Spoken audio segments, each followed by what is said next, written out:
Assalamualaikum warahmatullahi wabarakatuh. Selamat datang di Muhasabah Story Official, ruang renungan jiwa, tempat kita menyelami kisah, hikmah, dan rahasia spiritual yang jarang terungkap.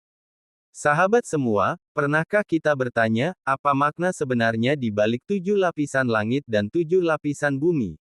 Apakah hanya tentang luasnya alam semesta, atau ada pesan tersembunyi untuk perjalanan ruh kita menuju Allah? Di video kali ini, kita akan bersama-sama mengungkap rahasia spiritual yang begitu dalam. Sebuah perjalanan batin yang bukan sekadar tentang langit di atas sana dan bumi di bawah kaki kita, tetapi tentang diri kita sendiri. Tentang nafsu yang harus ditaklukkan, tentang hati yang harus dibersihkan, dan tentang ruh yang merindukan Tuhannya. Tonton sampai akhir, karena mungkin saja, di antara penjelasan malam ini, ada satu kalimat yang Allah titipkan khusus untuk menyentuh hati kita. Sebelum kita mulai, jangan lupa tekan tombol like, subscribe, dan aktifkan lonceng notifikasi agar tidak ketinggalan kisah dan kajian penuh hikmah lainnya hanya di Muhasabah Story Official. Mari kita mulai perjalanan ini, Bismillahirrahmanirrahim. Dalam tradisi tasawuf, pembahasan tentang 7 lapisan langit dan 7 lapisan bumi bukan sekadar uraian kosmologi, bukan pula sekadar pengulangan teks-teks keagamaan yang menyebut angka 7 sebagai bilangan sakral. Ia adalah samudera makna, lautan simbol, dan cermin perjalanan ruhani manusia menuju Tuhannya. Ketika Al-Quran menyebut tentang 7 langit dan 7 bumi, para sufi tidak berhenti pada pertanyaan, di mana letaknya, atau bagaimana bentuknya, melainkan melangkah lebih jauh ke pertanyaan yang lebih halus, apa makna keberlapisan itu bagi jiwa, bagi kesadaran, bagi perjalanan seorang hamba dalam mendekat kepada Allah. Angka 7 dalam khazanah spiritual Islam sering dipandang sebagai simbol kesempurnaan proses. 7 putaran tawaf, 7 kali sa'i, 7 ayat dalam Al-Fatihah, 7 anggota sujud. Seakan-akan kehidupan ini pun berputar dalam lingkaran 7 tahap penyempurnaan. Maka ketika disebut 7 lapisan langit, para arifin memahaminya sebagai 7 tingkat kesadaran ruhani, 7 makam perjalanan hati, 7 tingkatan cahaya yang harus ditembus oleh seorang salik sebelum sampai kepada marifatullah. Langit pertama dalam pandangan tasawuf sering dimaknai sebagai kesadaran lahiriah manusia. Ini adalah langit syariat, tempat seorang hamba mulai belajar tentang halal dan haram, tentang perintah dan larangan. Ia masih melihat Tuhan sebagai zat yang jauh, maha tinggi, di atas sana. Ibadahnya masih didorong oleh rasa takut akan neraka dan harapan akan surga. Namun jangan remehkan langit pertama ini, karena tanpa fondasi syariat yang kokoh, perjalanan ruhani akan runtuh. Seperti bangunan tanpa fondasi, ia akan roboh oleh godaan hawa nafsu. Langit kedua adalah langit taubat yang mendalam. Di sini seorang hamba tidak lagi sekadar menjalankan kewajiban, tetapi mulai merasakan penyesalan yang tulus atas dosa-dosanya. Air mata menjadi sahabatnya di sepertiga malam. Ia mulai menyadari bahwa setiap maksiat meninggalkan noda pada hati. Dalam lapisan ini, hati mulai dibersihkan. Seperti cermin yang lama berdebu, ia mulai diseka perlahan hingga mampu memantulkan cahaya ilahi. Langit ketiga adalah langit zuhud. Seorang salik mulai melepaskan keterikatan berlebihan pada dunia. Bukan berarti ia membenci dunia, tetapi ia tidak lagi diperbudak olehnya. Harta, jabatan, pujian, tidak lagi menjadi pusat orientasi. Ia memegang dunia di tangan, bukan di hati. Di sini, bumi pertama mulai tersingkap pula maknanya, bumi sebagai simbol jasad dan materi. 7 lapisan bumi dalam tafsir tasawuf sering dimaknai sebagai 7 lapisan nafsu yang membelenggu ruh. Nafsu amarah, lawamah, mulhamah, mutmainah, radiyah, mardiyah, dan kamilah. Setiap lapisan bumi adalah medan jihad batin. Pada lapisan bumi pertama, nafsu amarah bi'alsu, jiwa yang selalu memerintahkan kepada keburukan, menjadi musuh utama. Ia menarik manusia ke bawah, ke kegelapan. Ia mencintai syahwat, kemarahan, kesombongan. Selama seseorang masih dikuasai nafsu ini, ia seakan terkubur di bumi pertama, belum mampu menembus langit kesadaran. Maka perjuangan melawan nafsu adalah proses menggali diri dari kubangan bumi menuju cakrawala langit. Langit keempat dalam perjalanan ruhani adalah langit sabar dan tawakal. Setelah melewati ujian melepaskan dunia, seorang hamba akan diuji dengan berbagai kesulitan.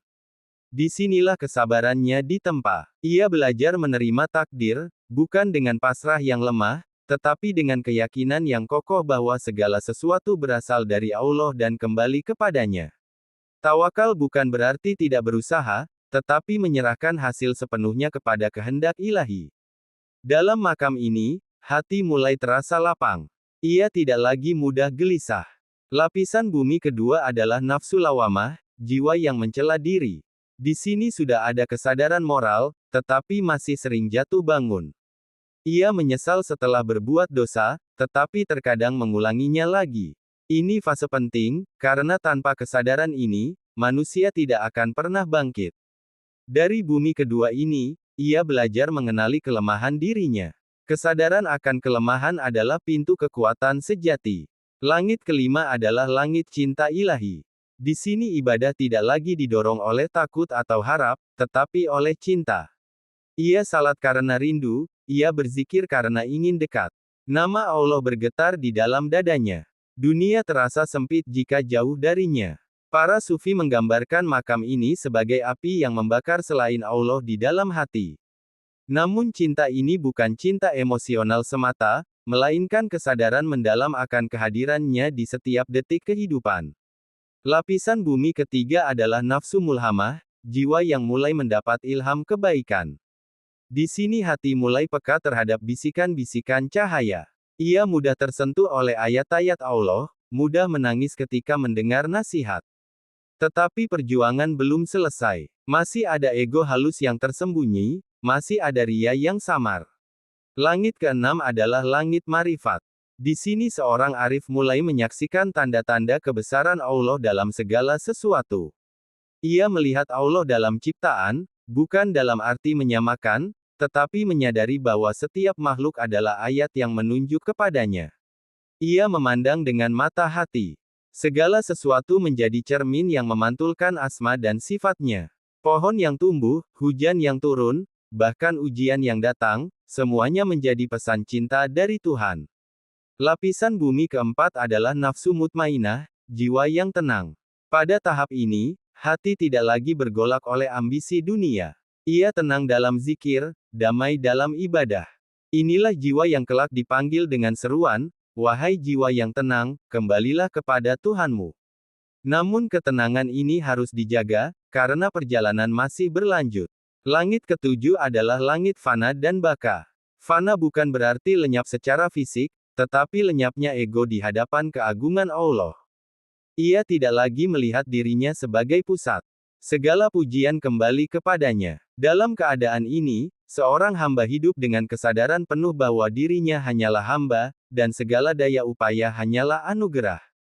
Setelah fana, datanglah baka, kekal bersama Allah dalam kesadaran tauhid yang murni. Lapisan bumi kelima, keenam, dan ketujuh dalam tafsir tasawuf menggambarkan pembersihan ego yang semakin halus. Nafsu radiyah, jiwa yang rida kepada Allah. Nafsu mardiyah, jiwa yang diridai Allah.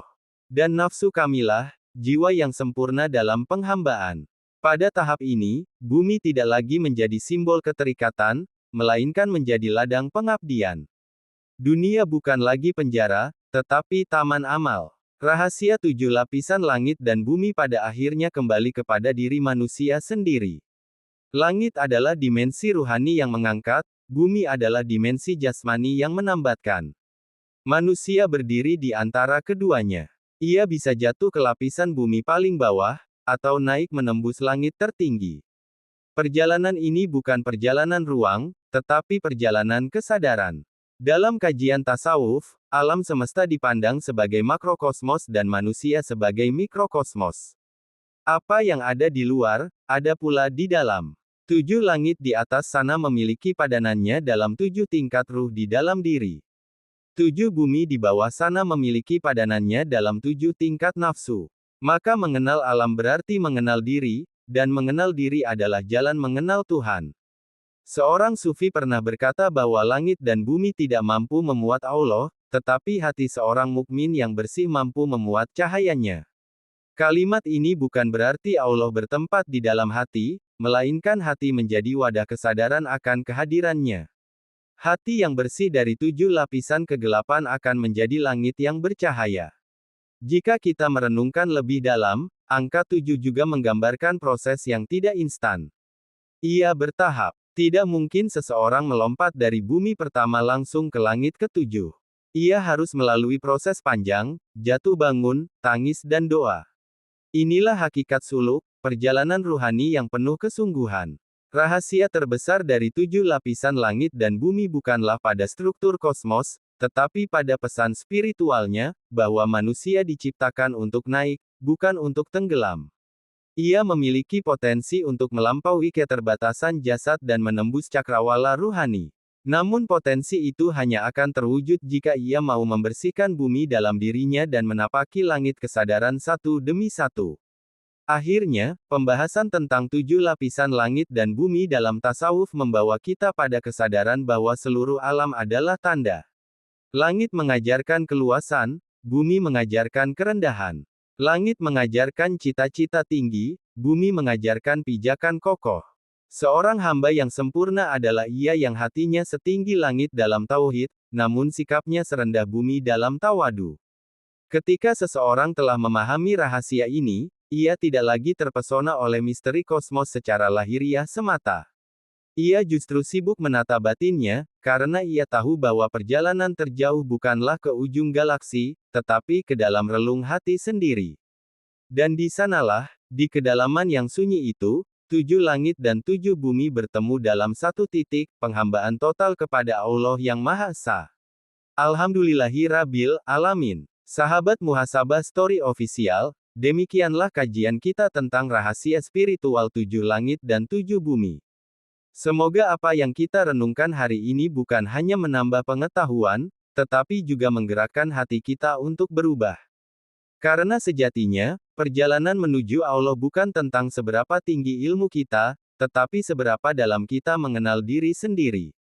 Bukan tentang seberapa jauh kita membahas langit, tetapi seberapa sungguh kita membersihkan bumi dalam diri kita, nafsu, ego, dan kesombongan yang masih tersisa. Jika ada kebenaran dalam kajian ini, itu datangnya dari Allah. Jika ada kekurangan, itu dari kelemahan saya pribadi. Semoga Allah membimbing langkah kita, menenangkan jiwa kita, dan mengangkat derajat kita hingga menjadi hamba-hamba yang dirindukan olehnya. Tuliskan di kolom komentar, bagian mana yang paling menyentuh hati Anda malam ini. Mari kita saling menguatkan dalam kebaikan. Jangan lupa like, subscribe, dan bagikan video ini kepada keluarga dan sahabat agar semakin banyak hati yang tergerak untuk bermuhasabah. Saya pamit undur diri. Wassalamualaikum warahmatullahi wabarakatuh.